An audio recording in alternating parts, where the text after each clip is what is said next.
Reactance Theory. You can't have this. The second someone says that, something flips. It doesn't matter if you wanted it before. Now you do. Tell a teenager they can't see someone, and that person becomes irresistible. Restrict access to a product and demand explodes.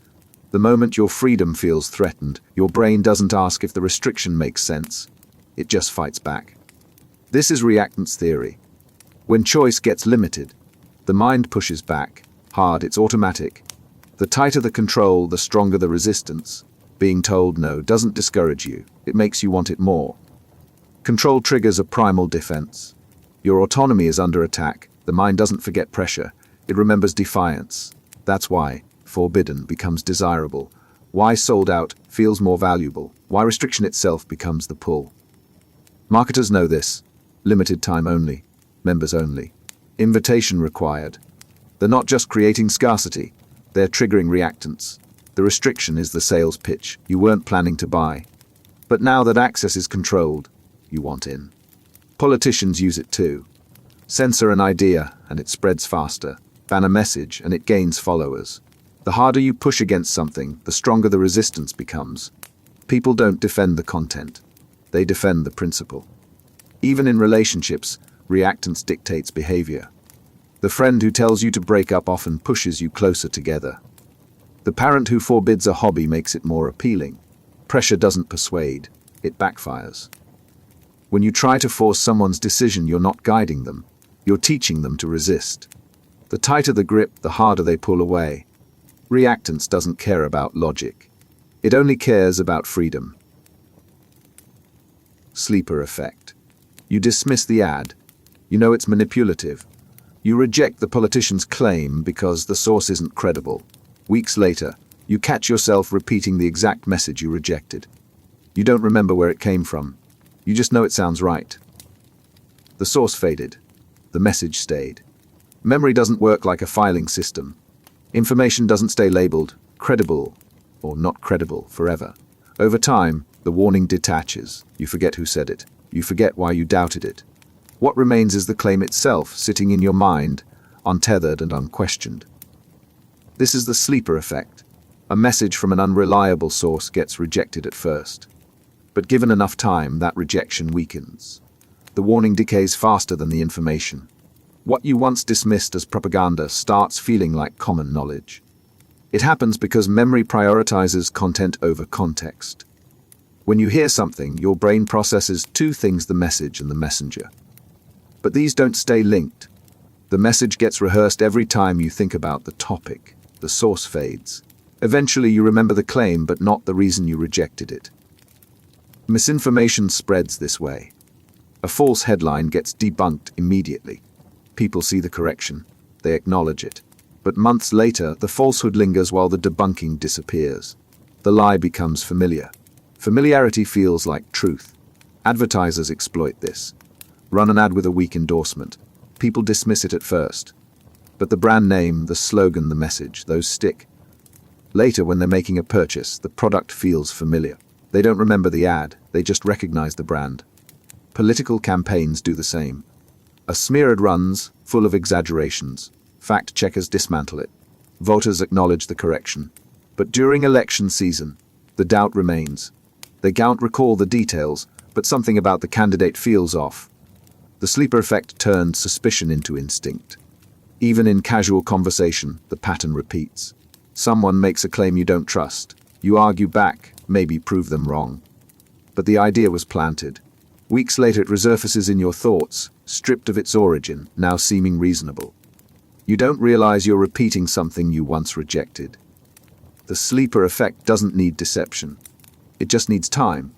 The longer the gap between hearing something and recalling it, the stronger the effect.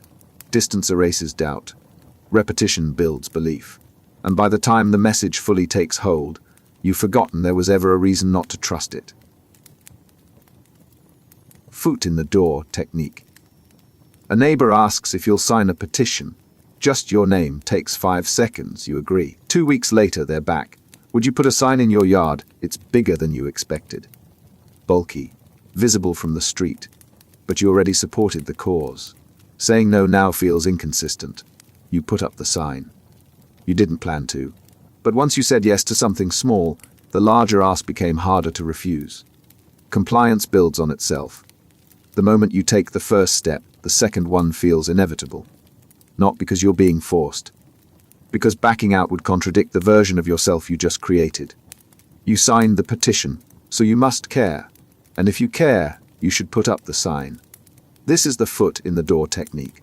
Start with a request so small it's almost impossible to refuse. Once someone agrees, they've committed to a position. The next request just asks them to stay consistent with what they've already done. Each yes makes the next one easier. Charities use it constantly. First, they ask for your email, then a small donation, then a monthly commitment, then volunteering.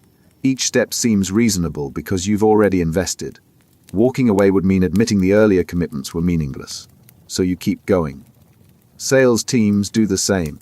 A free trial gets you in the door, then a starter plan, then an upgrade. By the time you're paying full price, you've already built routines around the product. Leaving feels like losing what you've invested. Even in relationships, the pattern plays out. Someone asks for a small favor, you help, then a bigger one, you help again. Before long, you're doing things you never intended because refusing would make you the person who suddenly stopped caring.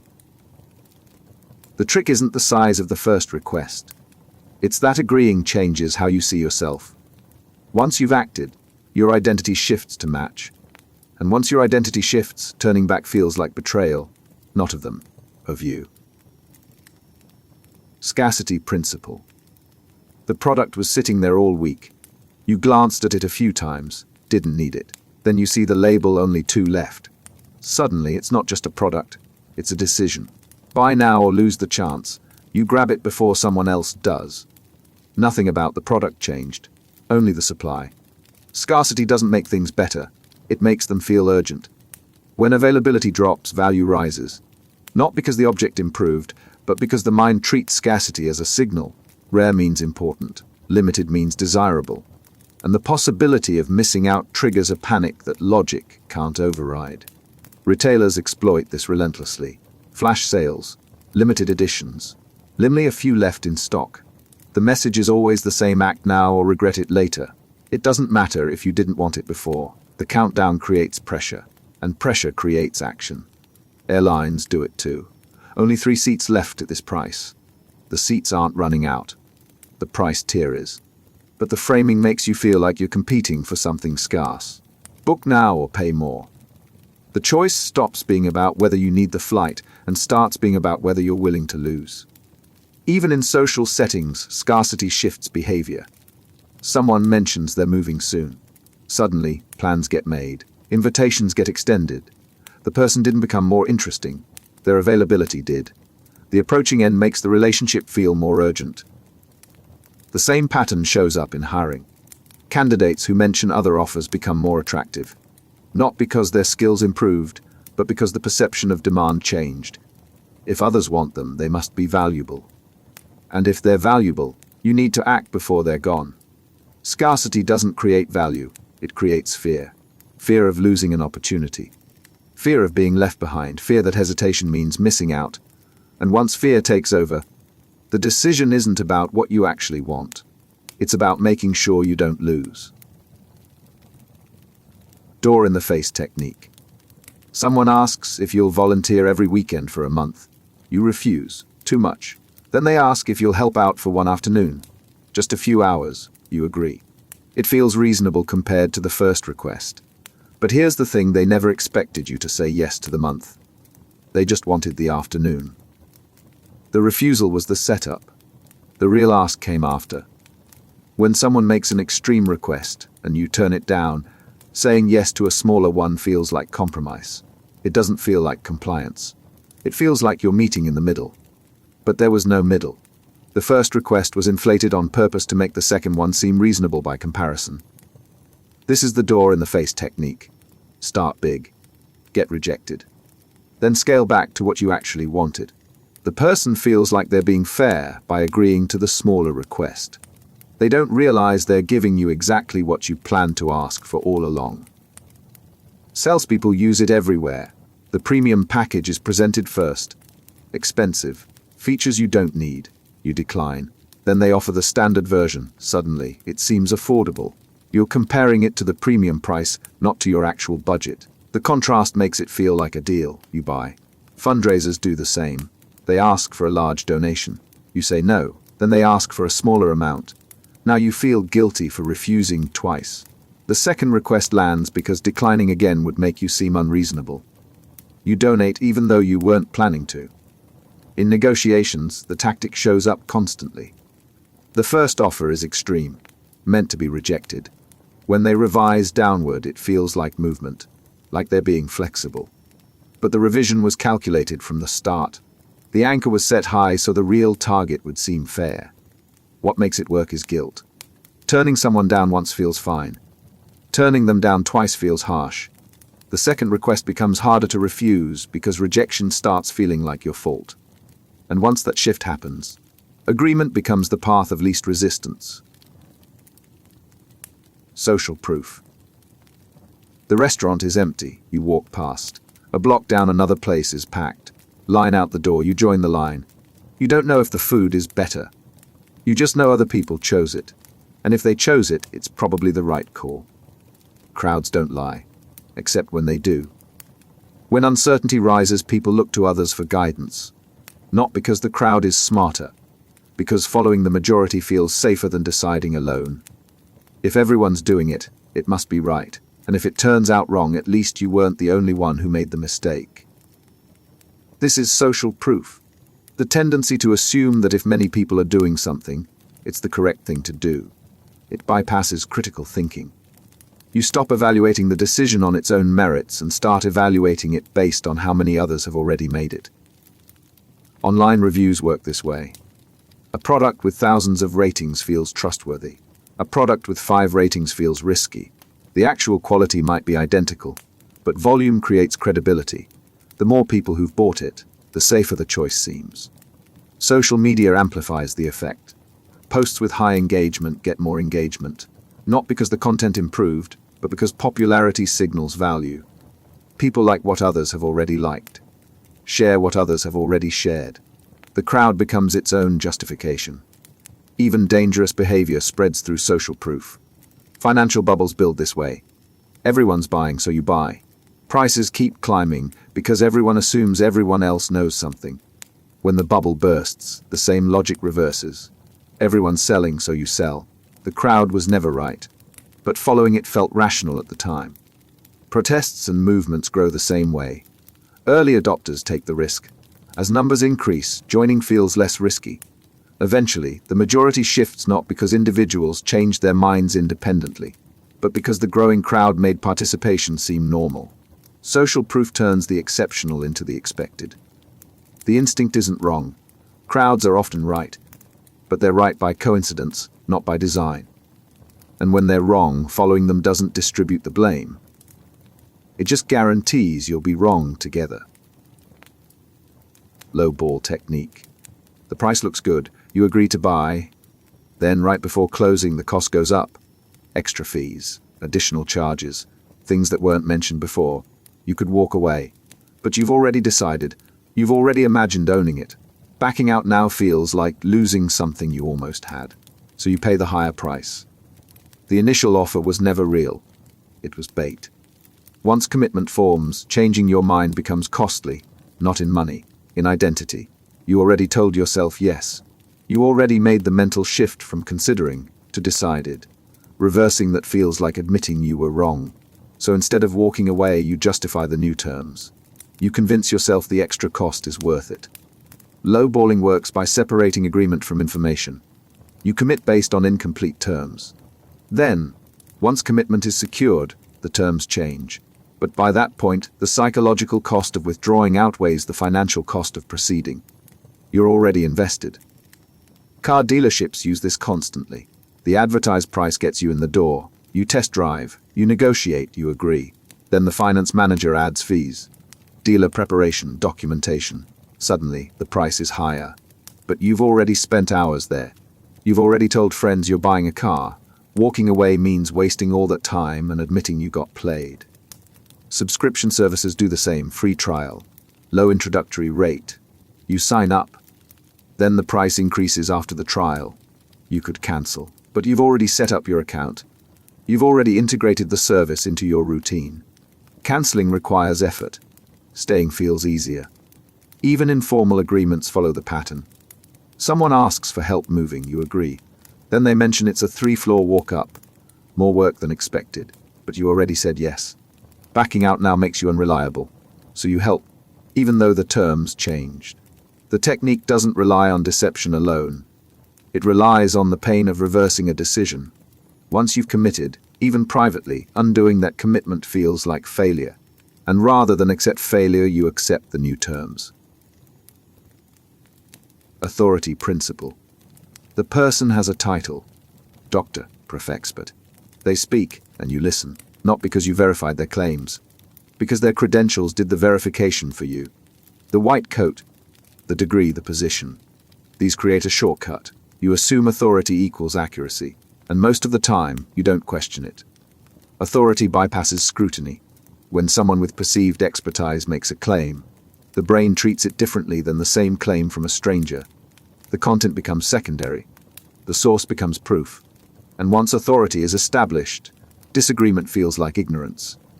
The effect runs deep. Studies show people will follow instructions from authority figures even when those instructions seem wrong. Not because they believe the instructions make sense. Because challenging authority feels riskier than compliance. The hierarchy itself becomes the justification. Advertising exploits this endlessly. Doctors endorse toothpaste. Scientists promote supplements. The message is always the same: trust the authority, not your judgment. The endorsement doesn't provide evidence. It provides permission to stop thinking. And for most people, that's enough. Courtrooms rely on it too. Expert witnesses testify. Juries defer. The credentials carry more weight than the argument. A PhD says one thing, a layperson says another. The PhD wins even if the logic is identical. Authority isn't just persuasive, it's decisive.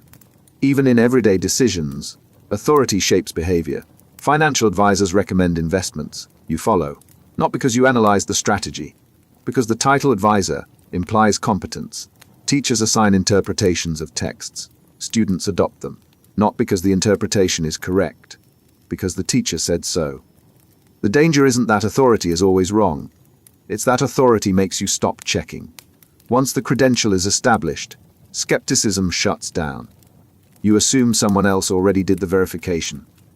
And if everyone assumes that no one actually checks, authority doesn't prove truth. It just makes questioning feel unnecessary. That's not all technique. The offer is already on the table. Then, before you respond, they add something. And will throw in free shipping. You weren't planning to buy. But now it feels like they're giving you more than they have to. The deal just got better. Saying no seems wasteful. The addition wasn't generosity, it was strategy. When someone improves an offer before you've made a decision, it creates the illusion of reciprocity. They gave you something extra. Now you owe them, not legally. Psychologically. The enhancement makes refusal feel like rejecting a gift. And rejecting a gift feels rude. This is the that's not all technique. The seller doesn't wait for you to say no. They sweeten the deal preemptively. The addition shifts the frame from, is this worth buying? To they just did me a favor. How can I say no? Infomercial's perfect this. But wait, there's more. The base product is already overpriced. Then they add a second one, free. Except it's not free. The cost was built into the original price. But the framing makes it feel like a bonus. And bonuses trigger obligation. Retailers use it in stores. You're looking at an item. The salesperson offers a discount without being asked. They didn't have to do that. Now the purchase feels less like a transaction and more like a favor exchange. You're not just buying. You're reciprocating. Negotiators deploy it too. They make an offer. Before you counter, they improve it. Actually, we can extend the deadline. They didn't wait for you to ask. The unsolicited improvement makes them seem flexible. Reasonable. Declining now feels like punishing goodwill. The technique works because humans are wired to reciprocate. When someone gives, we feel pressure to give back. It doesn't matter that the gift was calculated. It doesn't matter that the offer was designed to manipulate. The addition still triggers the instinct. And once that instinct activates, refusal becomes harder. The deal didn't get better. It just got harder to walk away from. Liking principle. You like them. They're friendly. Easy to talk to. You share interests. Maybe you went to the same school. Maybe you both hate the same things the report builds. And when they suggest something, you're more inclined to agree. Not because the idea is better, because they're the ones saying it. Liking lowers resistance. When someone is pleasant, attractive, or similar to you, their requests carry less friction. You're not evaluating the ask on its merits. You're evaluating it through the lens of the relationship, and relationships bias decisions. This is the liking principle. People say yes to people they like. It's simple. It's effective. And it operates below conscious awareness. You don't notice that you're more agreeable because the person is charming. You just notice that the request seems reasonable. Salespeople know this instinctively. They find common ground, compliment your taste, mirror your speech patterns. They're not being fake. They're being strategic. The connection creates trust. And trust creates sales.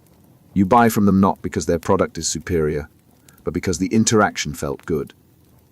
Fundraisers use the same tactic. Attractive, enthusiastic volunteers approach you. They smile. They're passionate. You don't want to disappoint them, so you donate.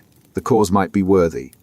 But the reason you gave wasn't the cause. It was the person asking.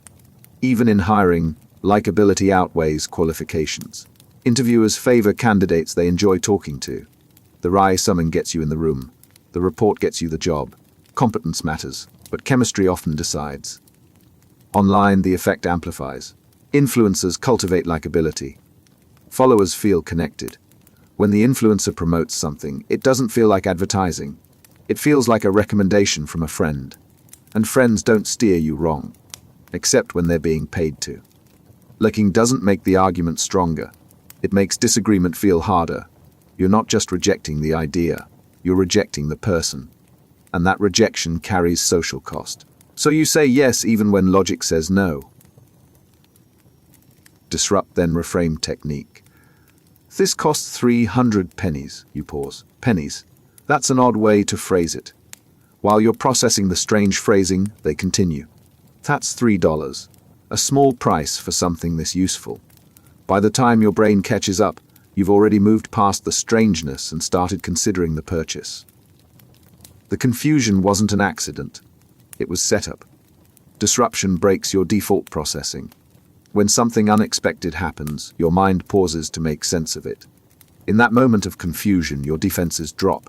You're not evaluating critically. You're just trying to understand. And while you're distracted, the reframe slips in unchallenged. This is the Disrupt-Then-Reframe technique. First, interrupt normal thinking. Then, while the person is still recovering, present the information in a more favorable light. The disruption occupies mental resources. The reframe fills the gap before critical thinking resumes. Salespeople use odd phrasing for exactly this reason. Pennies per day instead of dollars per month. The brain stumbles over the unfamiliarity. During that stumble, the framing shifts from total cost to trivial daily expense. By the time you convert the numbers, the narrative has already taken root. Marketers do it with unexpected comparisons. Less than a cup of coffee.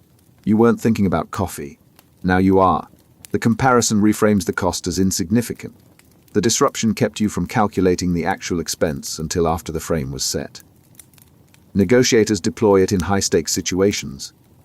They make a bizarre counteroffer. You're so busy processing the absurdity that you miss the underlying shift in terms.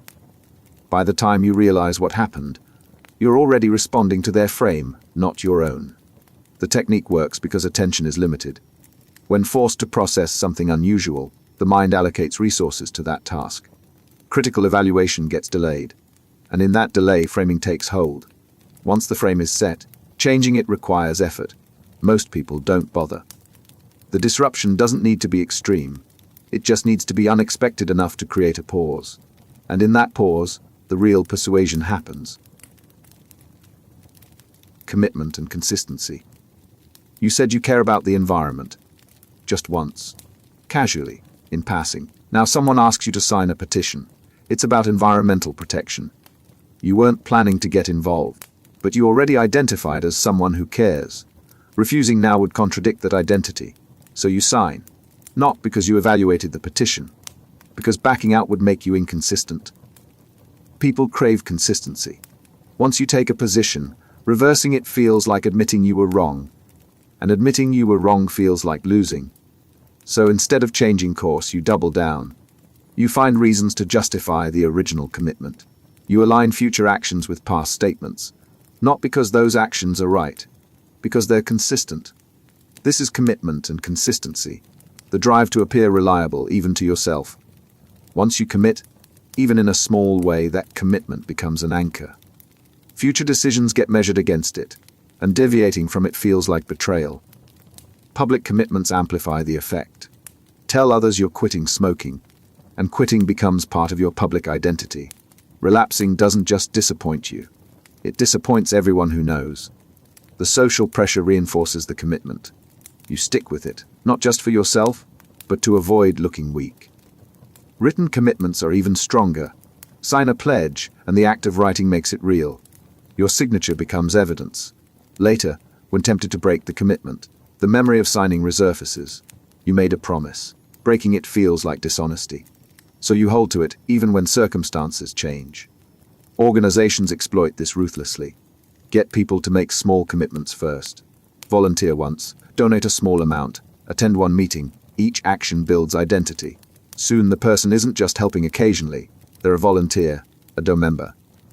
And members don't quit. Sales tactics rely on the same principle. Get agreement on small points first. You want a reliable product, right? Yes. You want good customer service? Yes. Each agreement builds momentum. By the time the main ask arrives, saying no means contradicting everything you've already agreed to. The power of commitment isn't in the initial decision. It's in everything that follows. Once you commit, you become your own enforcer. You don't need external pressure. You pressure yourself, because inconsistency feels like failure, and failure is something you avoid. Pique Technique. Do you have 37 cents? The request is so specific, so strange that you stop, not because you're planning to give, because the number doesn't make sense. While you're puzzling over why someone would ask for exactly 37 cents, your guard drops. And in that moment of curiosity, you're more likely to say yes than if they'd asked for spare change. Unusual requests break patterns. Your brain expects certain things. Panhandlers ask for money. Salespeople pitch products. But when the request itself is odd, attention shifts from refusal to confusion. And confusion creates openings. The Pique Technique exploits this. Make the ask unusual enough to interrupt automatic rejection. The strangeness doesn't make the request better. It just makes it harder to dismiss without thinking. And thinking, even briefly, increases compliance. Charities use it. Instead of asking for donations, they ask for oddly specific amounts. Would you contribute $4.17? The precision feels intentional. Like there's a reason for that exact number. You're curious, so instead of walking past, you engage. And engagement is half the battle. Surveys do the same. Can you spare 11 minutes? 11 is specific, not 10, not 15. The precision implies the surveyor knows exactly how long it takes, so the request feels more legitimate. You're less likely to say you're busy when the ask is that exact. Even in negotiations, peculiar offers shift dynamics. Someone counters with an unusual figure. You're distracted trying to understand the logic behind it. While you're distracted, the terms become easier to accept. The oddness occupies the space where skepticism usually lives. What makes it work isn't the content of the request, it's the disruption. Normal requests trigger normal refusals. Unusual requests trigger curiosity. And curiosity delays rejection long enough for compliance to slip through. Norm of reciprocity. Someone gives you something, a favor, a gift, a compliment. You didn't ask for it, but now you feel like you owe them, not because they demanded repayment, because the act of receiving created a debt, and that debt sits there waiting to be cleared. Reciprocity is one of the strongest social rules. When someone does something for you, you feel obligated to return the gesture. It doesn't matter if you wanted the favor. It doesn't matter if the gift was small. The exchange creates imbalance, and humans hate imbalance. This drives behavior everywhere. Restaurants give free mints with the check. Tips go up. The mint didn't improve the meal. But receiving something, even trivial, triggers the urge to give back, so diners tip more. Not because they're generous, because they're reciprocating. Free samples work the same way. You taste the product. Now you feel awkward walking away empty-handed. The sample created obligation. Buying becomes a way to settle the score. The company didn't just introduce you to the product, they created a debt. Even unsolicited help binds you. A colleague stays late to assist with your project. You didn't ask. But now, when they need something, refusing feels wrong.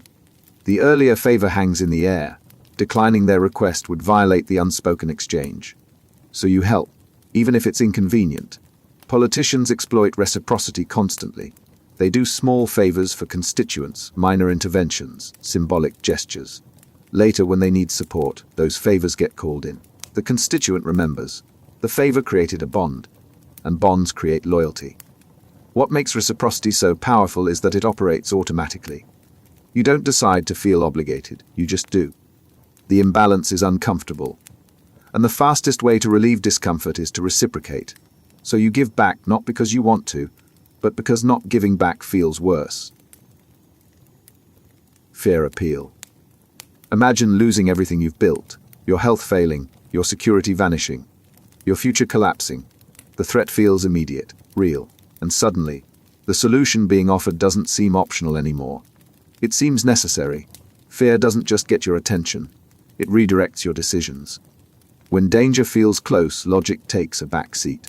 The mind prioritizes survival over evaluation. If something threatens what you care about, your first instinct isn't to analyze the threat, it's to eliminate it. And whoever presents the solution in that moment gains influence. Fear appeals work by creating urgency through threat. Show someone what they stand to lose, and they become more willing to act. The worse the potential outcome, the stronger the motivation. It's not about convincing them the solution is good. It's about convincing them that doing nothing is catastrophic. Health campaigns rely on this. Anti-smoking ads show diseased lungs. The message isn't subtle. Smoke, and this happens to you. The fear of illness drives behavior change more effectively than statistics about health benefits. People don't quit because they want to be healthier. They quit because they're scared of dying. Insurance companies do the same. Commercials depict accidents, disasters, unexpected loss.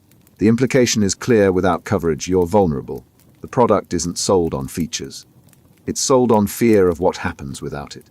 Political campaigns weaponize fear constantly. Opponents aren't just wrong, they're dangerous.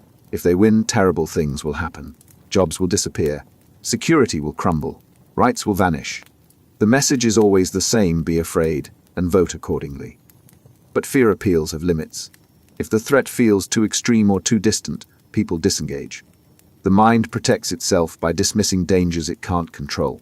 So effective fear appeals balance proximity with plausibility. The threat has to feel real enough to matter, but manageable enough to act on.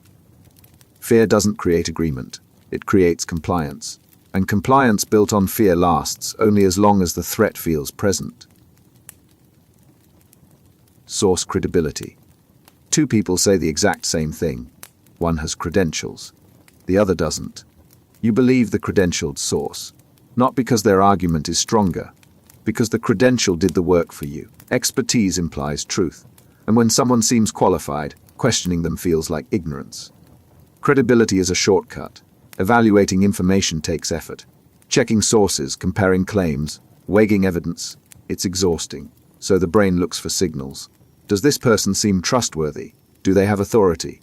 If the answer is yes, the content becomes secondary. This is why expert endorsements work. A dentist recommends toothpaste, you buy it. Not because you researched the ingredients, because the dentist's expertise transferred to the product. The recommendation carried weight not from logic, but from perceived authority. News sources operate on the same principle. Some outlets are trusted, others aren't.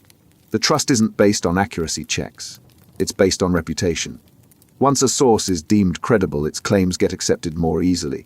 Skepticism drops, and misinformation, if delivered by a credible source, spreads just as fast as truth. Advertising exploits this relentlessly. Celebrity endorsements aren't about expertise, they're about familiarity. The celebrity's credibility in one domain transfers to the product, even when they have no relevant knowledge. You trust them because you recognize them, and recognition feels like credibility. Even in personal interactions, credibility shapes influence. Someone with an impressive job title speaks in a meeting. Their ideas get more weight, not because the ideas are better, because the title signals competence. Lower status voices, even with superior logic, get dismissed. The danger is that credibility masks bad information. A credible source can spread falsehoods more effectively than a dubious one. Once trust is established, verification stops. People assume someone credible wouldn't lie. But credibility doesn't equal accuracy. It just makes lies easier to believe. Source credibility doesn't validate the message. It just makes questioning it feel unnecessary. Narrative transportation. The story pulls you in. You're not reading anymore. You're there. The character's fear is your fear. Their victory is your victory. Logic fades. Facts become secondary. The narrative takes over, and while you're inside it, the world it presents feels real. Stories bypass critical thinking. When information comes as data, the mind evaluates. When it comes as narrative, the mind experiences. And experience is more persuasive than argument. You're not being convinced, you're being immersed. This is narrative transportation, the phenomenon where stories absorb attention so completely that defenses drop. You're not analyzing the plot, you're living it. And while you're transported, the story's assumptions become your assumptions. Advertising uses this constantly. Don't sell the product. Tell a story where the product solves a problem. The viewer isn't watching a commercial, they're following a character. The emotional arc of the story transfers to the brand. By the end, the product doesn't just work, it feels like the solution. Political campaigns craft narratives around candidates, not policy positions, personal journeys, struggles overcome, enemies defeated. The narrative frames the candidate as a hero. Voters don't analyze platforms, they root for the character. And once you're rooting, you've already chosen a side.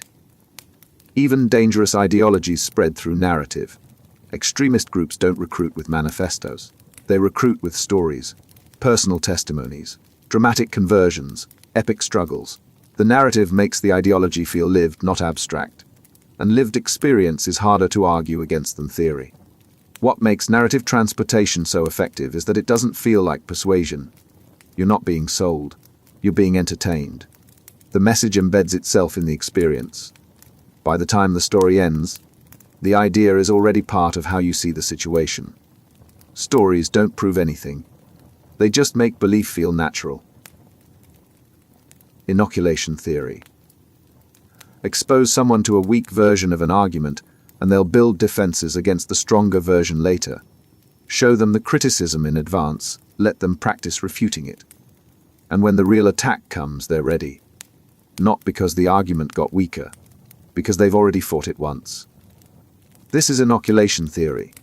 Just like a vaccine introduces a weakened virus to build immunity, introducing weak counter-arguments builds resistance to persuasion. The person isn't just hearing your side. They're rehearsing how to defend it, and rehearsal creates commitment. Political campaigns use this constantly. Before opponents can attack, campaigns release their own version of the criticism.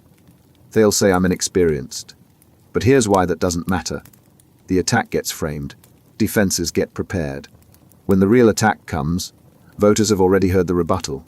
The accusation feels old, already addressed. Brands do the same.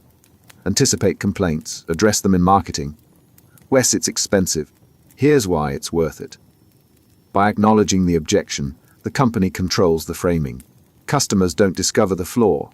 They're told about it with the defense already attached. Even in relationships, inoculation appears. Someone warns you that others will criticize your partner. The warning primes you to dismiss those criticisms when they arrive. You've already decided they're unfounded. The inoculation worked. What makes it effective is that people don't like changing their minds after they've defended a position. Once you've argued against a criticism, reversing that position feels like admitting you were wrong.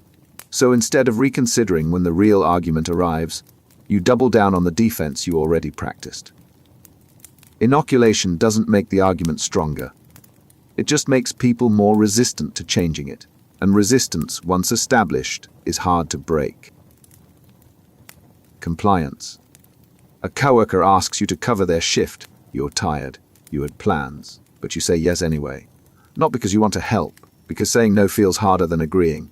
The request was simple, direct, and refusing it would require explanation. So you comply. It's easier. Compliance is agreement without conviction. You're not persuaded. You're not changing your mind. You're just going along because resistance costs more than cooperation. The path of least effort wins. What makes compliance so common is that it doesn't demand belief. You don't have to agree with the request. You just have to not disagree strongly enough to fight it. And most people don't. The mental cost of refusal, awkwardness, confrontation, justification, outweighs the cost of saying yes. Small requests work best. Ask for something minor, and compliance becomes automatic. The stakes feel low. Saying no seems petty. So people agree, not because they're convinced, but because objecting feels disproportionate.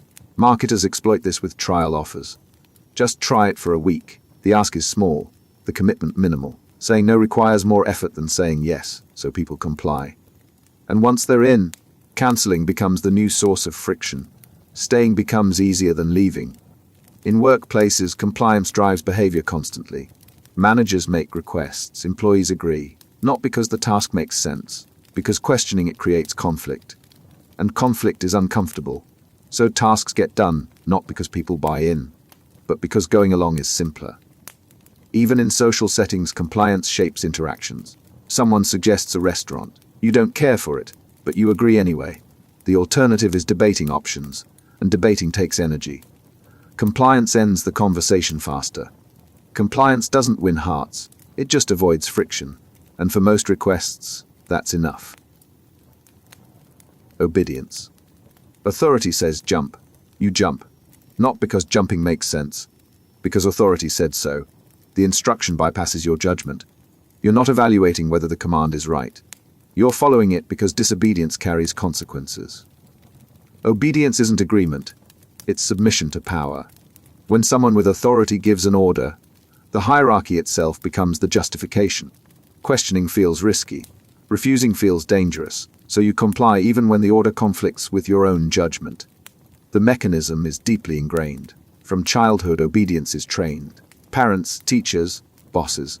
Authority figures issue commands, and compliance is expected. Over time, the reflex becomes automatic. Authority speaks, you respond. The gap between command and action shrinks until it disappears. What makes obedience powerful is that it operates without persuasion.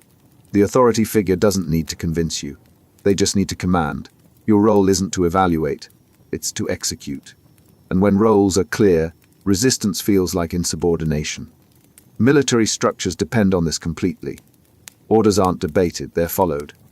The chain of command eliminates individual discretion. Soldiers act not because they agree, but because the system demands it. And the system punishes disobedience. Corporate environments mirror the pattern. Managers issue directives, employees comply. The logic behind the decision isn't shared. The expectation is execution, not evaluation. And those who question too often don't last long. Even unethical instructions get obeyed. Studies show people will follow orders that harm others if the authority seems legitimate. The instruction overrides personal morality. The responsibility shifts from the individual to the command. And once responsibility shifts, action becomes easier. Obedience doesn't require belief. It just requires power. And power, when unchallenged, makes compliance inevitable. Conformity. Everyone's doing it, so you do it too. Not because you think it's right. Because standing out feels worse than blending in. The group moves one direction. You move with them. Dissent would draw attention. And attention, when it isolates you, is a cost most people won't pay. Conformity is alignment without conviction. You adopt the group's behavior not because it makes sense, because deviation creates discomfort. Humans are social animals. Isolation threatens survival. So the brain prioritizes belonging over correctness. What drives conformity isn't agreement. It's the fear of being wrong alone. When everyone else chooses the same answer, disagreeing feels risky. Maybe they know something you don't. Maybe you're the one who's mistaken. The uncertainty makes conformity safer than independence. Group settings amplify the effect. In meetings, once a few people nod, others follow. Not because the idea improved, because the consensus makes dissent costly. Speaking up means challenging the group, and challenging the group means risking exclusion. Fashion works entirely on conformity. Trends don't spread because they're objectively better. They spread because wearing them signals membership. You're not buying the style, you're buying acceptance, and acceptance requires looking like everyone else. Social media magnifies conformity to extremes. Opinions cluster. Dissenting voices get drowned out or attacked. The algorithm rewards alignment, so people conform, not because they're convinced, but because the platform punishes deviation. Even moral positions bend to conformity. When a group shares an opinion, individuals suppress doubts to fit in. The belief becomes adopted not through persuasion, but through pressure. And over time, the adopted belief feels genuine. Conformity rewrites conviction. Conformity doesn't make the majority right. It just makes disagreement harder. Normative social influence. You know the answer is different, but everyone else said the same thing, and now it's your turn. Do you state what you believe, or do you match the group? The pressure isn't logical. It's social. You're not worried about being wrong. You're worried about being alone. Normative social influence is conformity driven by the desire for acceptance. You align with the group not because you think they're correct, but because disagreeing risks rejection. The goal isn't truth, it's belonging. The mechanism is simple. Humans need social connection. Being cast out carries real costs: emotional, practical, relational. So when the group signals a norm, the mind prioritizes fitting in over standing out. Even when you know the group is wrong, the pull to conform is strong. This drives behavior in ways people don't notice. Clothing choices, speech patterns, opinions on minor issues. You adjust to match those around you, not consciously, instinctively. The adjustments are small, but they accumulate. Over time, you become more like the group without realizing it. Peer pressure operates entirely through normative influence. Teenagers don't start smoking because they're convinced it's beneficial. They start because their friends do. Refusing would mark them as different. And different, in adolescence, is dangerous, so they conform. Workplaces use this too. Unspoken dress codes, expected work hours, cultural norms around communication. No one enforces these explicitly, but deviation gets noticed. And being noticed in the wrong way affects how you're perceived. So people conform, not because the norms make sense, but because violating them has social costs. Even online, normative influence shapes behavior. Communities develop norms. New members adopt them to gain acceptance. Violate the norm, and you're downvoted, ignored, or banned. The enforcement is social, not logical. But it's effective. Normative influence doesn't change what you think. It changes what you show. And when what you show differs from what you think long enough, the gap starts to close. Informational social influence. You're lost. No map, no signal. But you see a crowd moving in one direction, so you follow. Not because you know they're right, because they might know something you don't. In uncertainty, the group becomes your guide. Informational social influence is conformity driven by the assumption that others have better information. You're not following to fit in. You're following because you think the crowd knows the way. And when you're unsure, that assumption feels safer than guessing alone. Unlike normative influence, this isn't about acceptance. It's about accuracy. You genuinely believe the group is more likely to be correct than you are individually. So you defer. You adopt their behavior, their opinions, their choices. Not to belong, because you think they're right. This happens constantly in ambiguous situations. Emergency evacuations. People follow the crowd, assuming others know where the exits are. Financial markets. Investors buy what others are buying, assuming the collective has better information. The assumption often proves wrong, but the instinct is hard to override. Informational influence explains why misinformation spreads. Someone shares a claim. Others see it shared. They assume those sharing it verified it, so they share it too. No one actually checked. Everyone assumed someone else did. The falsehood spreads not through deceit, but through collective trust in non-existent verification. Expert consensus works the same way. When multiple authorities agree, individuals assume the consensus reflects superior knowledge. Disagreeing feels like arrogance. So people adopt the consensus view, not because they evaluated the evidence, but because the weight of agreement feels like proof. Even in casual decisions, informational influence operates. Restaurant choices, product reviews, popular opinions. You assume popularity signals quality, so you follow the crowd. Sometimes they're right. Often they're just following each other. Informational influence doesn't require the group to know anything. It just requires you to believe they do. Self-perception theory. Why did you volunteer? You weren't planning to. But when asked, you said yes. Now, looking back, you tell yourself you must care about the cause. Otherwise, why would you have volunteered? The action came first. The belief followed. Self-perception theory flips the usual script. You don't act because you believe. You believe because you acted. Behavior becomes evidence. When you do something without clear external pressure, you infer your own attitudes from your actions. I did it, so I must have wanted to.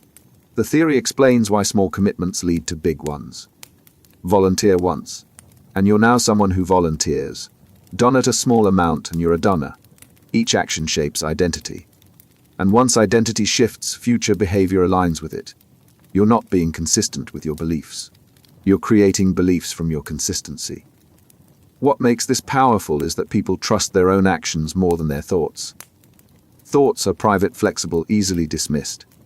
Actions are public, concrete, harder to ignore, so when your behavior conflicts with your self-image, the self-image adjusts. You rewrite your beliefs to match what you've already done. Free trials exploit this relentlessly. Use the product, even briefly. The act of using it becomes evidence that you want it. When the trial ends, cancelling feels inconsistent with the behavior you just performed. So you subscribe. Not because you were convinced. Because your actions convinced you. Even forced compliance creates belief. Makes someone argue for a position they don't hold. Initially, they're just performing. But over time, the act of arguing starts to feel genuine. They begin believing the position they were forced to defend. The performance became the belief. This is why action precedes conviction in movements. Get people to show up once, march. Attend a rally, wear a pin. The behavior signals commitment. And once they've committed through action, the internal belief follows. They don't join because they believe. They believe because they joined. Self-perception doesn't need persuasion. It just needs behavior. And behavior, once performed, rewrites the story you tell yourself about who you are. Elaboration likelihood model. Two routes to persuasion exist. One requires thinking, the other doesn't. When you care about something, you analyze, you weigh evidence, you evaluate logic. That's the central route. When you don't care, you take shortcuts. Attractive spokesperson. Sounds good, lots of statistics. Must be credible. That's the peripheral route. The elaboration likelihood model maps how people process persuasive messages. High involvement means scrutiny. Low involvement means surface cues. And the route you take determines whether the persuasion lasts. Central processing builds durable attitudes. When you've analyzed an argument, accepting it means integrating it into your beliefs. Those beliefs resist change. You thought it through. You own the conclusion. Later challenges don't easily shake it. Peripheral processing creates fragile attitudes. You agreed because the message felt right, looked professional, or came from someone appealing.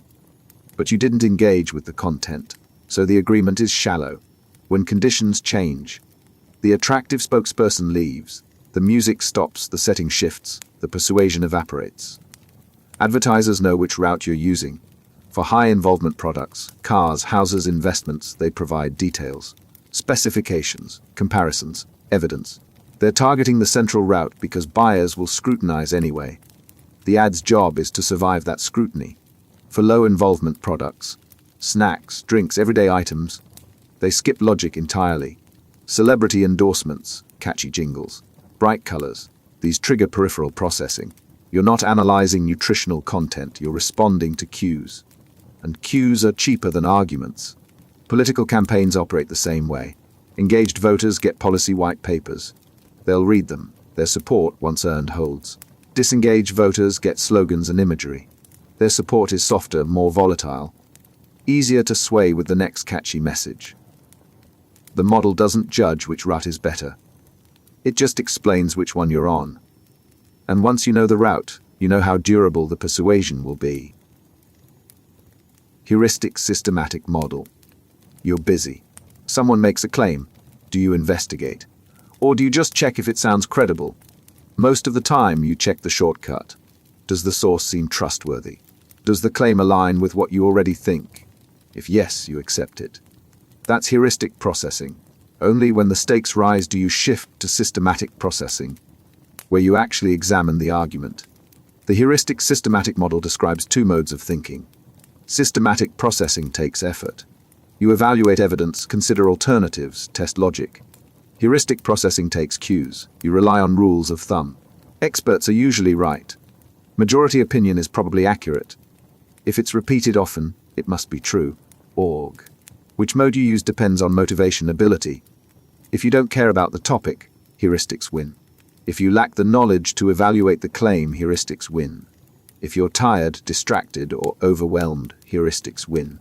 Systematic processing only kicks in when both motivation and capacity are high. This creates vulnerabilities. Heuristics are efficient but imperfect. They rely on surface features that don't guarantee accuracy. A confident speaker sounds credible even when wrong. A complex-sounding explanation seems rigorous even when it's nonsense. Heuristics process the signal, not the substance. Misinformation exploits heuristic processing. False claims get packaged with credibility cues. Official-looking graphics. Authoritative tone. Repeated frequently across platforms. People in heuristic mode accept these cues without verifying the content. The claim spreads not because it's true, but because it looks true enough. Marketing does the same. Products get paired with heuristic triggers. Doctor recommended. Award-winning. Best-selling. The triggers create acceptance without requiring proof. You're not systematically evaluating whether the award means quality. You're heuristically inferring that awards signal value. The model reveals a trade-off. Heuristics save time but sacrifice accuracy. Systematic processing ensures accuracy but costs effort. And most decisions default to heuristics because effort is expensive. So persuasion often succeeds not by winning arguments, but by mastering cues. Message framing. The surgery has a 90% survival rate. You feel relieved. Later, another doctor describes the same procedure. 10% mortality rate. Now you're terrified.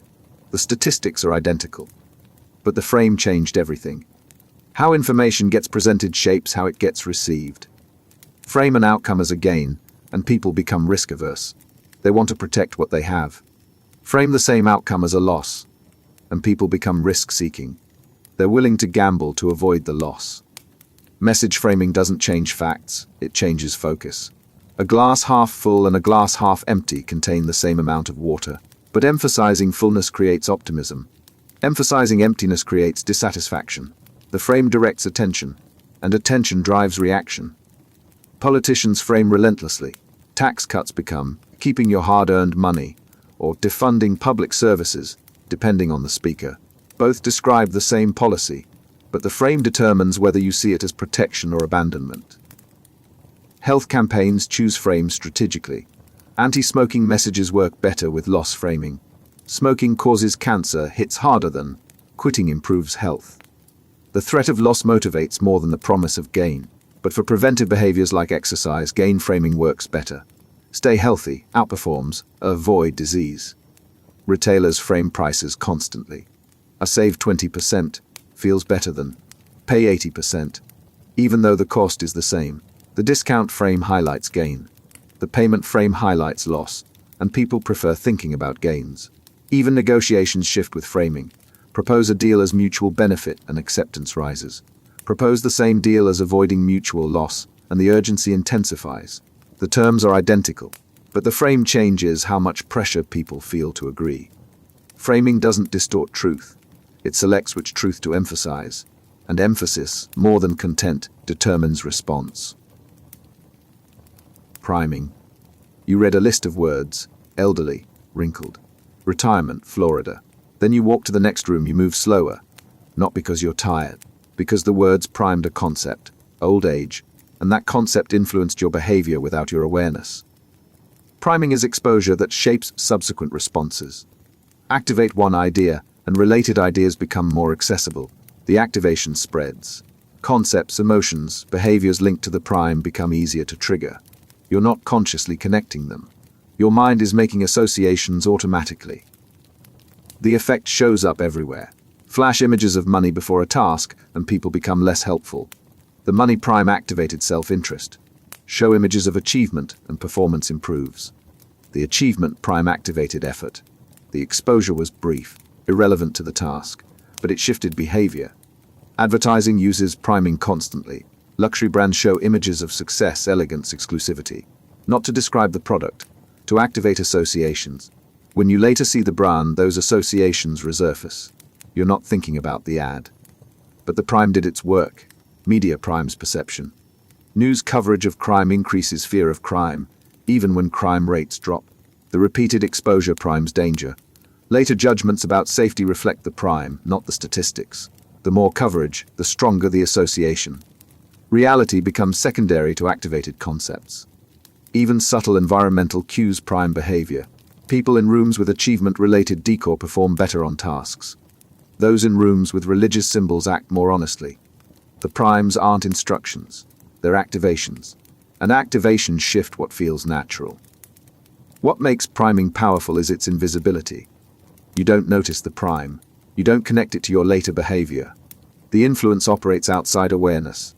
And influence that goes unnoticed is influence that goes unchallenged. Mere exposure effect. Why do you like that song? You hated it at first, but you kept hearing it. On the radio, in stores, the gym. Eventually, familiarity replaced irritation. Now it's on your playlist. Nothing about the song changed.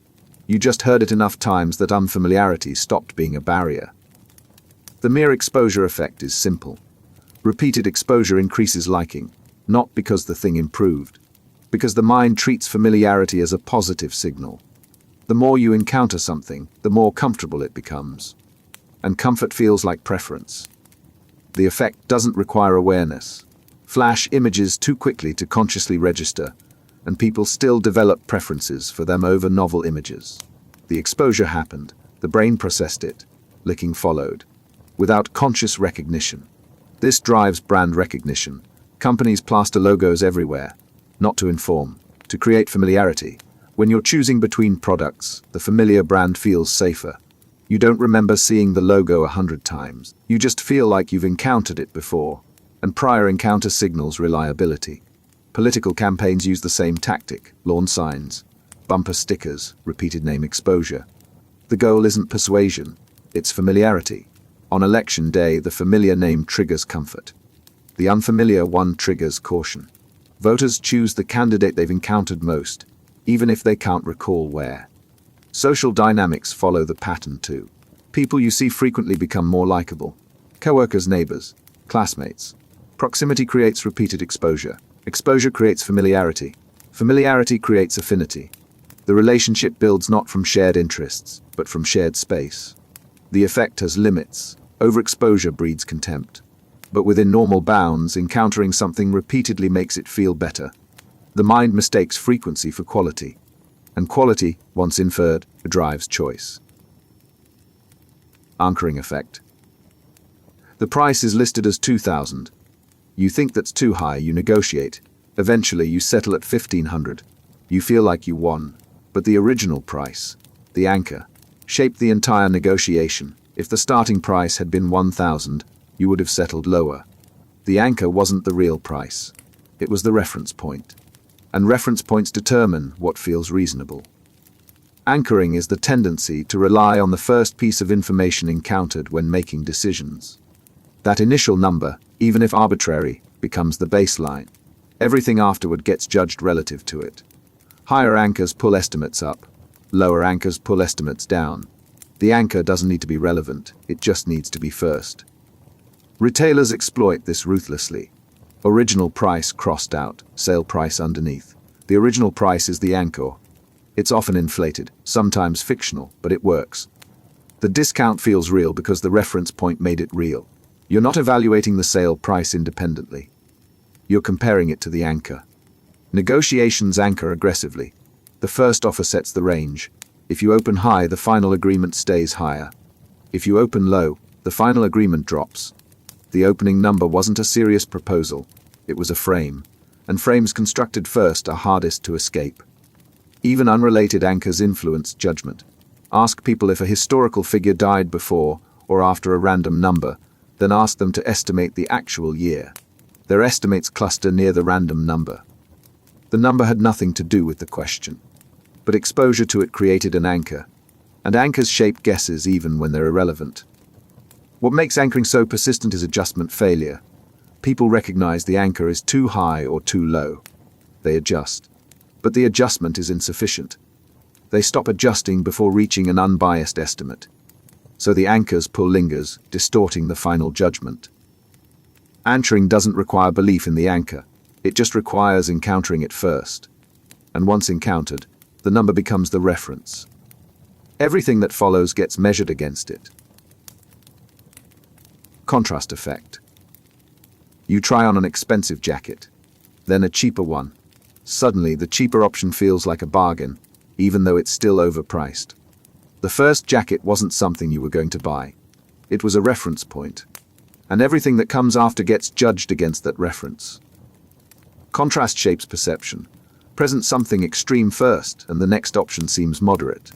Show something terrible, and mediocre looks acceptable. The sequence matters more than the content. What comes before changes how you see what comes next. Salespeople use contrast deliberately. Show the premium model first, fully loaded, expensive. Then present the mid-range option. It's still costly, but compared to the premium, it feels reasonable.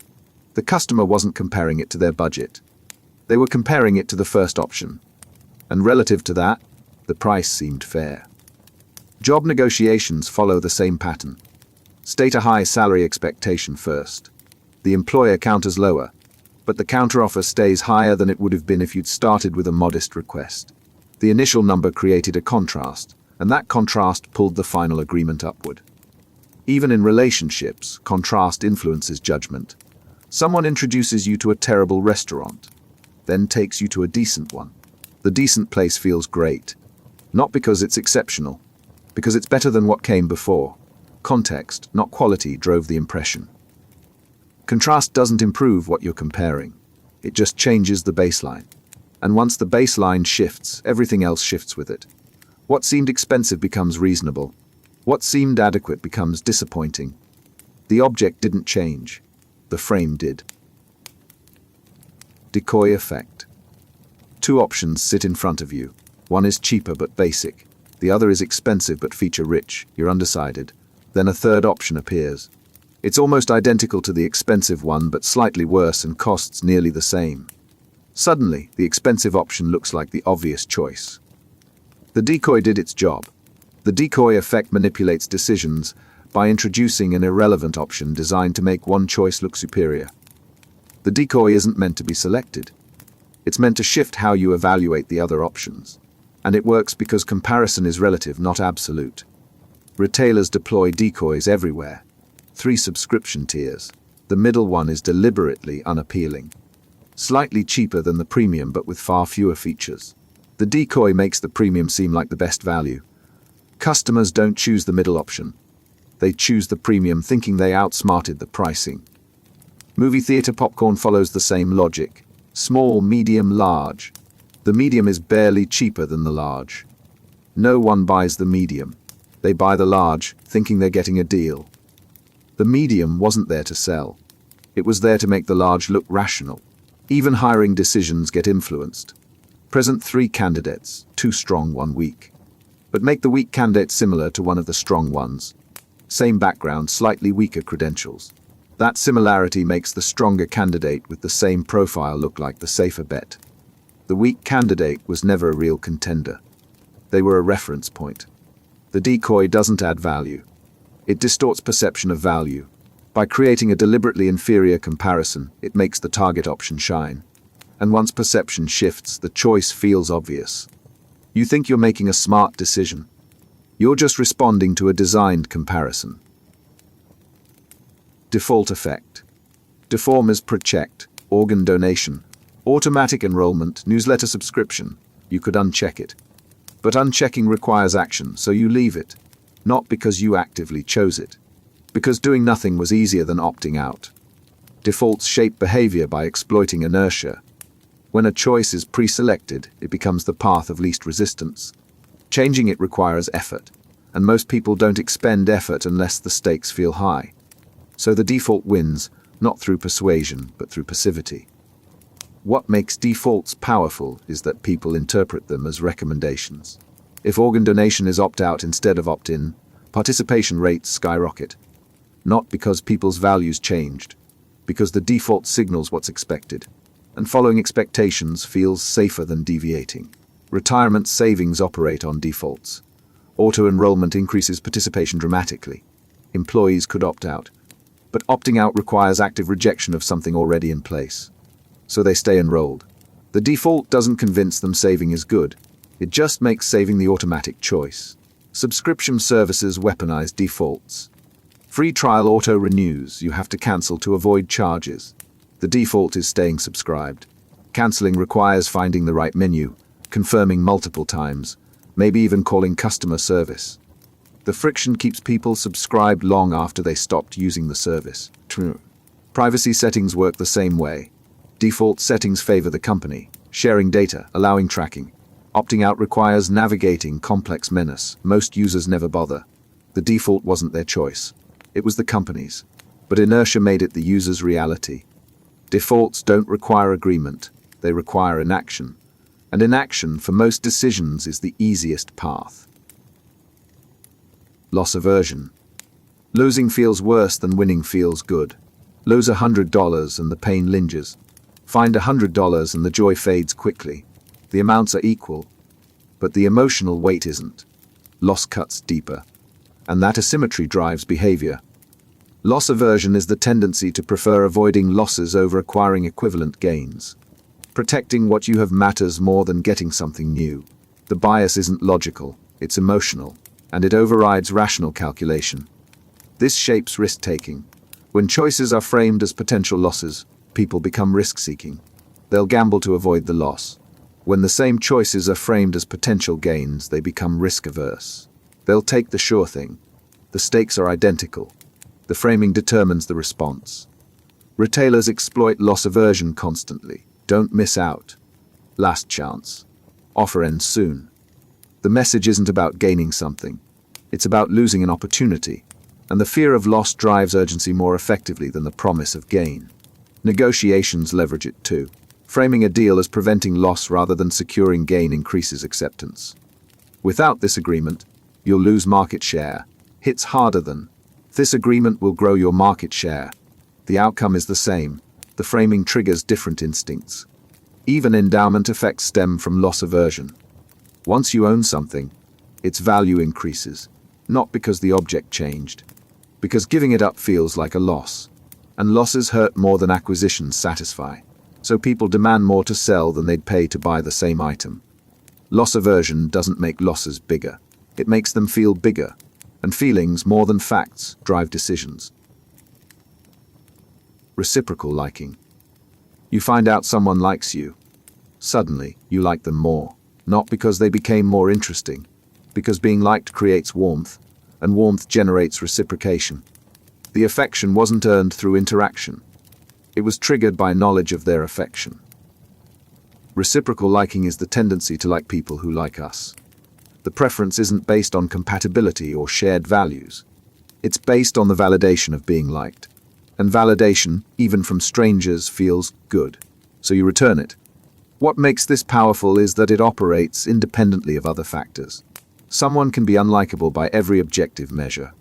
But if they express liking for you, your resistance softens. The praise creates a debt, and the debt gets paid through returned affection. Salespeople use this instinctively.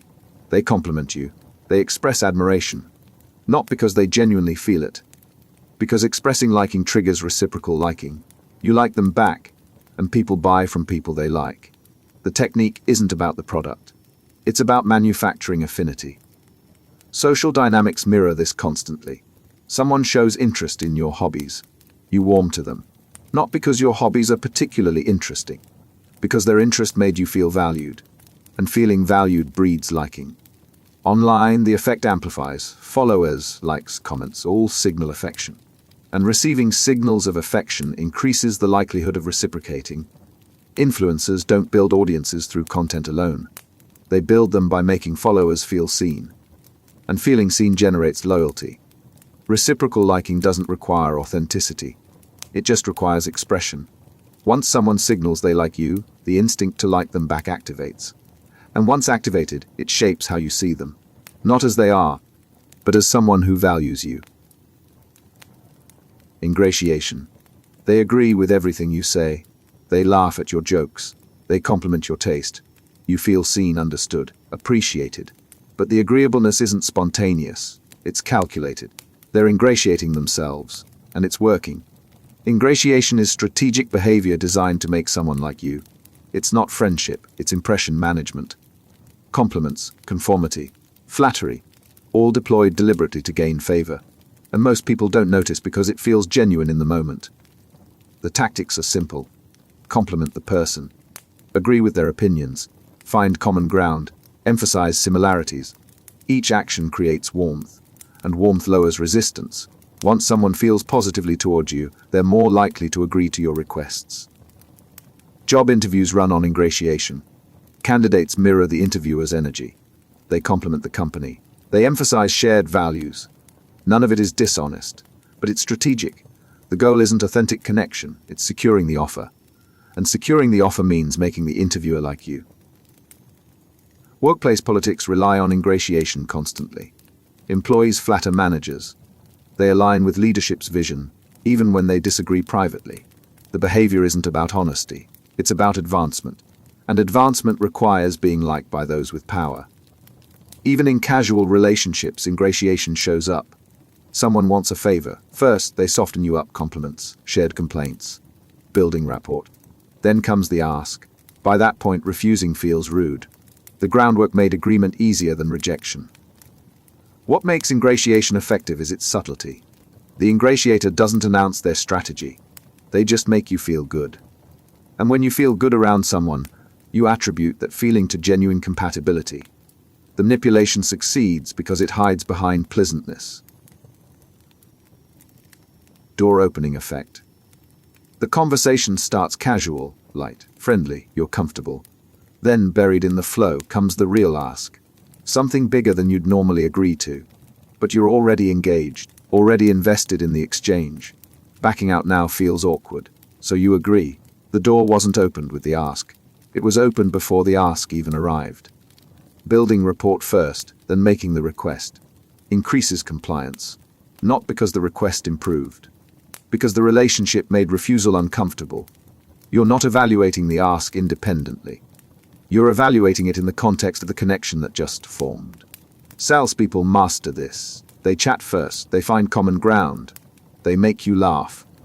Only after the connection feels established do they mention the product. By that point, saying no feels like rejecting the person, not just the offer. And rejecting a person you've been talking with pleasantly for 10 minutes carries social cost. Fundraisers use the same approach. Knock on your door. Start with small talk. Compliment your garden. Ask about your day. Only after warmth is established do they introduce the cause. The ask comes wrapped in rapport, and rapport makes saying no harder. Even colleagues deploy this. They stop by your desk, chat about the weekend, ease into conversation.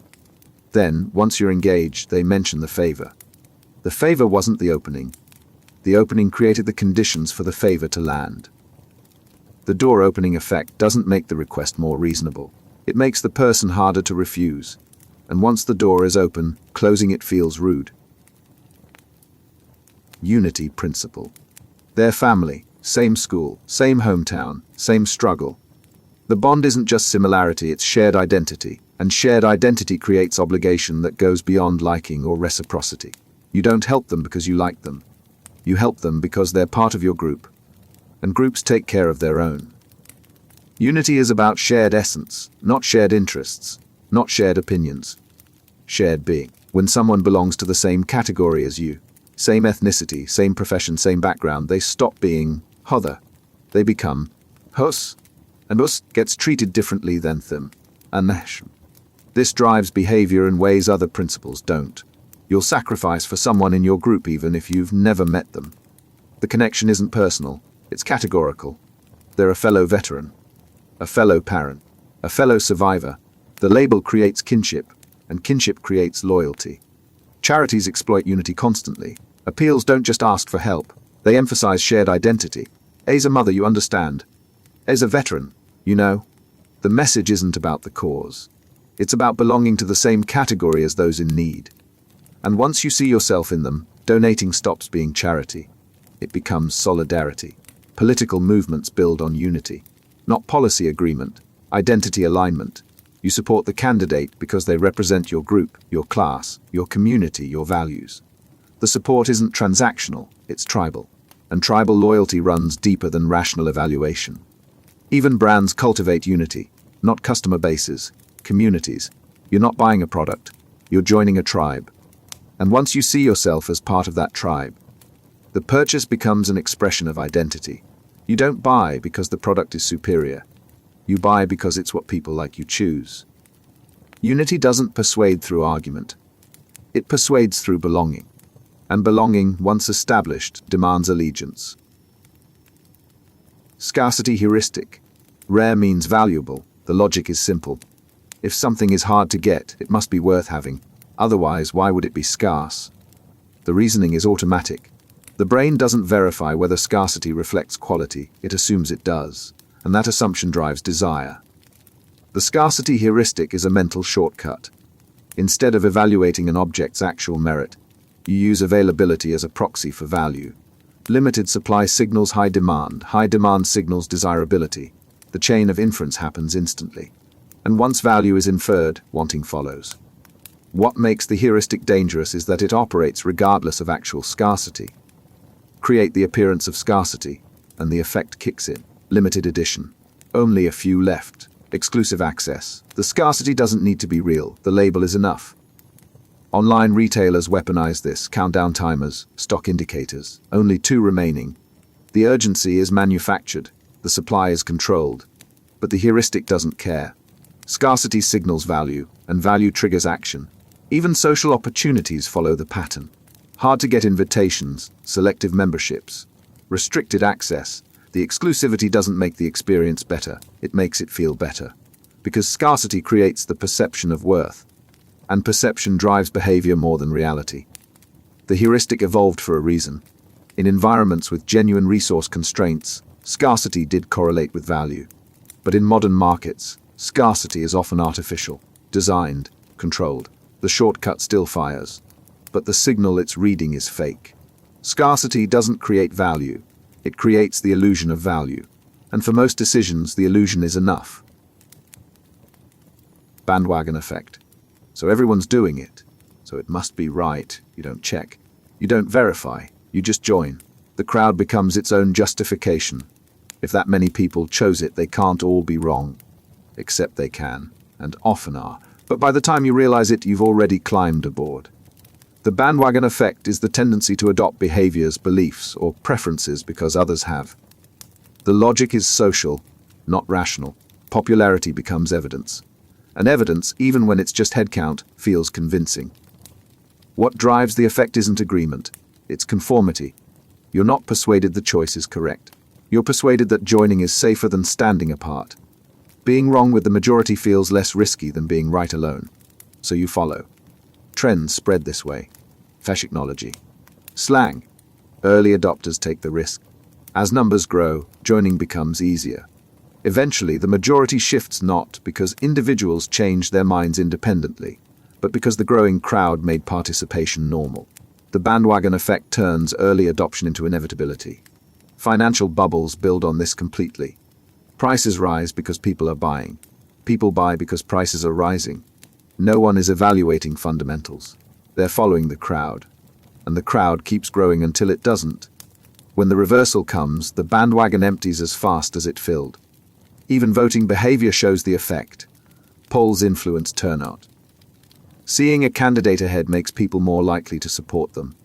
Not because the candidate improved, because winning looks inevitable. And supporting the inevitable feels smarter than backing a long shot. The bandwagon doesn't move toward truth. It just moves toward wherever the crowd is heading. And once enough people are on it, The momentum feels unstoppable. Illusory truth effect. You've heard it before, multiple times, different places. Eventually it stops sounding like a claim and starts sounding like a fact. You didn't verify it. You didn't check sources. You just heard it enough that it became familiar. And familiarity, over time, gets mistaken for truth. The illusory truth effect is the phenomenon where repeated statements feel more true than new ones. Repetition doesn't make something accurate. It makes it easier to process. And easy processing feels right. The brain treats fluency as a signal. If something comes to mind effortlessly, it must be valid. This creates vulnerability.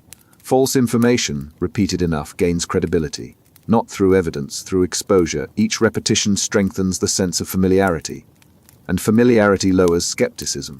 By the third or fourth time you encounter a claim, you stop questioning it. It just feels true. Advertising exploits this ruthlessly. Repeat the same message across channels.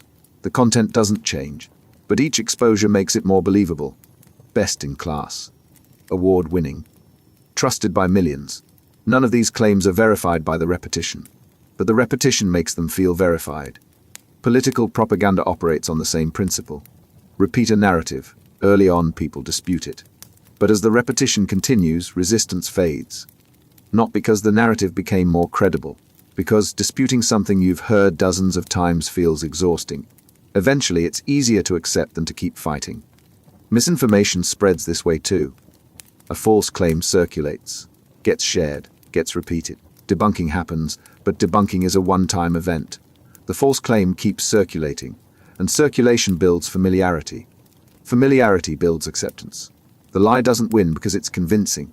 It wins because it's persistent. Repetition doesn't prove anything. It just makes things feel proven, and feeling, for most people, is enough. Repetition effect. Say it once, they might ignore it. Say it twice, they start noticing. Say it 3 times and it sticks. Repetition doesn't add new information. It reinforces existing information, and reinforcement, over time, builds both memory and belief. The repetition effect explains why messages need to be heard multiple times to sink in. The first exposure creates awareness. The second creates recognition. The third creates retention. Each repetition deepens the neural pathway, and deeper pathways mean stronger recall. What makes repetition powerful is that it works even when people know they're being repeated to. You're aware the ad has run before. You're aware the slogan is the same, but the awareness doesn't block the effect. Repetition still strengthens memory, still builds familiarity, still increases preference. Branding relies on this completely. Logos everywhere. Slogans repeated endlessly. Jingles that loop until they're stuck in your head. The repetition isn't subtle. It's deliberate. And it works. The brand you've encountered most often is the brand that comes to mind first. And the brand that comes to mind first is the brand that gets chosen. Education uses repetition too. Concepts taught once fade. Concepts reviewed multiple times stick. The material didn't change, the exposure did. And exposure, repeated, converts information into knowledge. Even relationships show the effect. Messages you hear repeatedly from someone shape how you see them. You're smart. You're capable. You're valued. Repeated affirmations build identity. Not because they're more true with repetition, because repetition makes them feel foundational. Repetition doesn't make something better. It makes it unavoidable. And unavoidable eventually becomes accepted. Audience tuning. You're telling a story. Halfway through, you notice your listener's reaction. They're smiling. So you emphasize the funny parts, play up the humor. By the end, you're not telling the story as it happened. You're telling the version that makes them smile. And here's what's strange later. When you recall the event, you remember your adjusted version, not the original. The audience didn't just hear a modified story. They modified your memory. Audience tuning is the process of adjusting your message to fit your listener. You emphasize what resonates. You downplay what doesn't. The adjustment happens automatically. You're not lying. You're optimizing for reception. But each adjustment reshapes how you remember the information. Tell the story differently enough times, and the modified version becomes your truth. This happens in every conversation. Talking to a friend who loves drama. You make the conflict sound bigger. Talking to someone who values logic, you strip the emotion and focus on facts. The same event gets described differently depending on who's listening, and each description leaves a trace. The memory shifts toward whatever version you told most recently. Job interviews run on audience tuning. You emphasize the experience the interviewer values. Downplay what doesn't fit their needs. By the end of the hiring process, you've told your professional story so many times in tailored ways that your sense of your own career has shifted. You remember the version you've been selling, not the messy reality. Relationships show this constantly. Couples retell their origin story. Each telling smooths the rough edges, highlights the romance, downplays the uncertainty. Eventually, the polished version replaces the original. They didn't rewrite history intentionally. They just kept tuning it for their audience, each other, and the tuning became the record. Audience tuning doesn't just shape what others believe. It shapes what you believe. And once your memory adjusts, distinguishing between what happened and what you said happened becomes impossible. Pluralistic ignorance. Nobody likes the policy. You don't. Your coworker doesn't. But everyone stays silent, because everyone assumes everyone else supports it, so the policy continues, not because it has support. Because each person, privately opposed, believes they're alone in their opposition. The silence creates the illusion of consensus, and the illusion keeps everyone silent. Pluralistic ignorance happens when private beliefs differ from perceived public beliefs. Individuals think they're in the minority, so they conform to what they believe is the majority view. But the majority doesn't actually exist. It's a collective misperception. Everyone's conforming to a norm that no one actually endorses. What makes this powerful is that the misperception is self-reinforcing. Your silence signals support. Others see your silence and assume you agree. Their silence, in turn, reinforces your belief that you're alone. The cycle continues. The false norm becomes real through behavior, even though the underlying belief never existed. College drinking cultures operate this way. Students overestimate how much their peers drink. They believe everyone parties harder than they do, so they drink more to fit in. But everyone's doing the same thing, matching a norm that doesn't exist. The heavy drinking wasn't the actual culture. It was everyone's misperception of the culture acted out. Workplace dynamics show the same pattern. Everyone's overworked. Everyone hates it. But nobody speaks up because they assume everyone else is fine with the hours.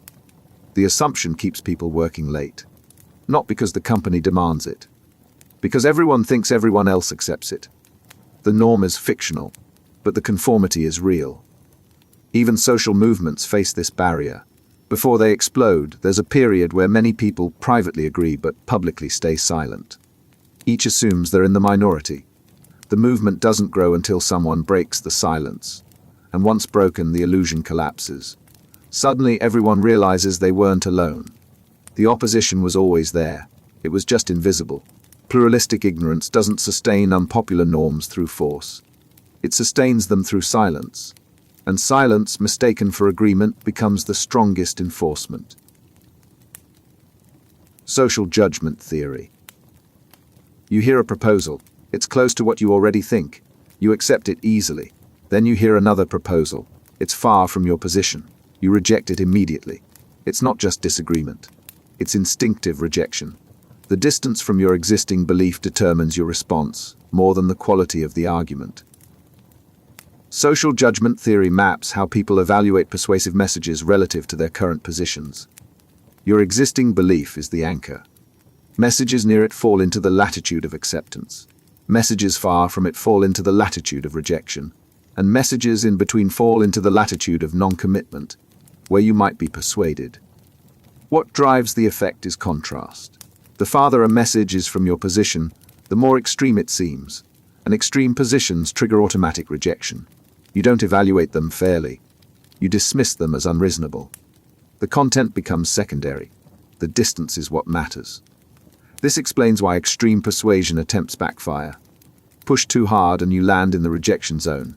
The person doesn't just disagree, they dig in. Their original position hardens. They reject not just your argument but the idea that the topic is even debatable. The gap was too wide. And wide gaps create resistance, not persuasion. Effective persuasion works at the margins. Target the latitude of non-commitment. Positions close enough to be considered but far enough to move the needle. Gradual shifts work, dramatic ones don't. You can't jump someone from one end of an issue to the other. You can nudge them toward the middle, and then nudge again. Political campaigns understand this. They don't try to convert opponents. They target persuadables. People close enough to their position that the message lands in non-commitment territory. The message doesn't need to be perfect. It just needs to be close enough that consideration is possible. Social judgment theory doesn't say all positions are equal. It says proximity determines reception, and reception, more than logic, determines whether persuasion succeeds. Boomerang Effect. You tell someone to stop doing something, they do it more. You push against a belief, it strengthens. The harder you argue, the more they resist. Your persuasion didn't just fail, it reversed. The attempt to change their mind made them more certain of their original position. The boomerang effect happens when persuasion attempts backfire. Instead of moving the person toward your view, they move further from it. The message doesn't just get rejected, it provokes the opposite reaction. And the stronger the push, the stronger the backlash. What triggers the effect is perceived threat. When someone feels their autonomy or identity is under attack, they defend it by reinforcing the threatened belief or behavior. The defense isn't rational, it's reactionary. You tried to change them. They reject the change to preserve their sense of control. Public health campaigns face this constantly. Anti-drug messages sometimes increase curiosity about drugs. Anti-smoking campaigns can make smoking feel rebellious. The message framed the behavior as forbidden, and forbidden to certain audiences means attractive. The campaign didn't reduce the behavior, it reframed it as an act of defiance. Parental warnings create the same problem. Tell a teenager not to do something, and you've just made it more appealing. The prohibition signals value. If adults are this worried about preventing it, it must be significant. So the teenager pursues it, not despite the warning, but because of it. Even fact-checking can boomerang. Correct someone's false belief with evidence, and they sometimes become more convinced of the falsehood. The correction felt like an attack, so they defend the belief more strongly. The facts didn't persuade, they provoked. The boomerang effect doesn't mean persuasion is impossible. It means force fails. And the harder you push, the harder they push back. Persuasion that works doesn't feel like persuasion. It feels like choice. Psychological resistance. The message is reasonable. The argument is sound, but something inside you refuses. Not because you disagree, because being told what to think feels like losing control. So you resist, not the content, the imposition, and the resistance becomes automatic. The better the argument, the stronger the urge to reject it. Psychological resistance is the defensive reaction to perceived persuasion attempts. When you sense someone is trying to change you, defenses activate. You stop evaluating the message on its merits and start protecting your autonomy. The content becomes secondary. The threat to your freedom becomes primary. What makes resistance activate isn't the message itself. It's the awareness that persuasion is happening. Once you recognize an attempt to influence you, skepticism spikes. You scrutinize harder, you look for flaws. You search for reasons to reject, not because the argument is weak, because accepting it would mean being influenced. And being influenced feels like submission. Advertising triggers this constantly. The moment you recognize an ad, resistance rises. You know they're trying to sell you something. So you become critical, you question claims, you dismiss appeals. The ad might be truthful, but the awareness that it's an ad makes you distrust it. Sales tactics provoke the same reaction. High-pressure techniques activate resistance. The urgency, the persistence, the manufactured scarcity, all of it signals I'm trying to manipulate you. And once that signal is received, cooperation drops. The person doesn't evaluate the offer. They resist the pressure. Even well-meaning advice gets rejected this way. Someone tells you what you should do. Even if they're right, the instruction feels controlling. So you resist. Not because their advice is bad, because taking it would mean they influenced you. And influence, when recognized, feels like weakness. Resistance doesn't mean people can't be persuaded. It means overt persuasion attempts often fail. The trick isn't better arguments. It's making the persuasion invisible. When people don't notice they're being influenced, resistance never activates. And without resistance, the message lands. Persuasion knowledge model. You recognize the technique, the scarcity tactic, the social proof, the reciprocity play. And the moment you recognize it, it stops working. Not because you don't understand the psychology, because you see the strategy. And seeing the strategy activates your defenses. You're not evaluating the offer anymore. You're evaluating the persuasion attempt. The persuasion knowledge model explains what happens when people become aware of influence tactics. Once you know how persuasion works, you develop knowledge about those tactics. And that knowledge changes how you respond. You're not defenseless, you're alert. And alertness makes manipulation harder. What's interesting is that knowledge alone doesn't make you immune. You can know a tactic and still be influenced by it.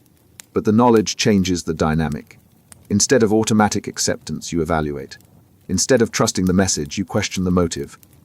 The persuasion doesn't disappear. It just becomes visible. And visibility creates friction. Experienced consumers develop high persuasion knowledge. They've seen the sales tactics. They recognize the manipulation. So when a salesperson deploys a technique, the consumer doesn't just hear the pitch. They see the strategy behind it. And once the strategy is visible, the pitch loses power. This creates an arms race. Persuaders develop new tactics. Audiences learn to recognize them. Persuaders adapt. Audiences catch up. The cycle continues. Each side gets more sophisticated. But the fundamental dynamic remains. The more you know about persuasion, the harder it is to persuade you through known methods. Social media influencers face this. Early followers didn't recognize sponsored content. It felt genuine. Now audiences spot it immediately. The tarred tag, the scripted enthusiasm, the strategic product placement. Recognition activates skepticism. The influence attempt becomes obvious. And obvious influence is weak influence. The model doesn't mean persuasion is impossible. It means successful persuasion either uses unknown tactics or operates so subtly that recognition never happens. Once you see the mechanism loses its grip. And the only persuasion that works is the kind you don't notice.